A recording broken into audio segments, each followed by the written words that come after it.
Budget 2023-24 पेश कर दिया गया। बजट तो अपनी जगह पर है, लेकिन मिलियन डॉलर क्वेश्चन, क्या बजट आम आदमी के लिए बनाया जाता है या फिर इंटरनेशनल इदारों की शराइत और उनकी कंडीशंस के ऊपर तैयार किया जाता है? आम आदमी का मसला बजट है या महंगाई है? गो के आदादो शुमार का गोरख धंधा है, लेकिन फिर भी सवाल आम आदमी का अपनी जगह पर रहेगा। पिछले एक साल में महंगाई जिस शरह से बढ़ी है, क्या तनख्वाहों में या पेंशन में इजाफा उस शरह से किया गया या नहीं किया गया?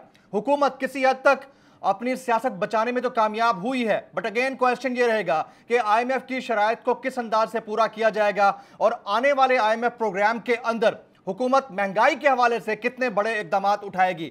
आज की सबसे इंपॉर्टेंट जो स्टोरी है पूरे बजट के अंदर, वो ये है कि सरकारी मुलाजमीन की तनख्वाहों में 35% तक एडहॉक इजाफा कर दिया गया है।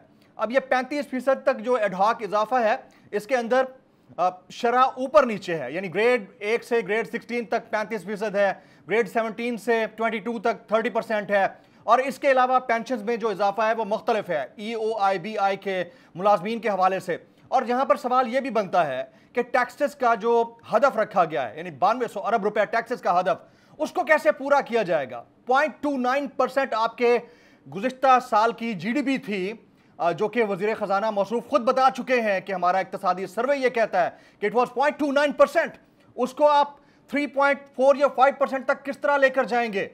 और उससे पिछले साल जब आप 6% से भी ऊपर जा रहे थे, तो इतना बड़ा डेक्लाइन जो आया है, उस डेक्लाइन को आप कैसे ख़त्म करेंगे? उससे भी बड़ा सवाल यह है कि आम आदमी जो रोज़ाना की बुनियाद पर ताज़ी रोज़ी करता है, उसको क्या मसला, उसको क्या पता कि बजट के अंदर टैक्सेस कितने होंगे, उसकी वसूली के अहदाफ क्या होंगे, बीमारियों के हवाले से सेहत के ऊपर उसके क्या अखराजात आएंगे? उसको तो सिर्फ ये देखना है कि 20 से 30 हज़ार रुपए या 40 हज़ार रुपए महीना के अंदर उसका घर चलता है तो कैसे चलता है।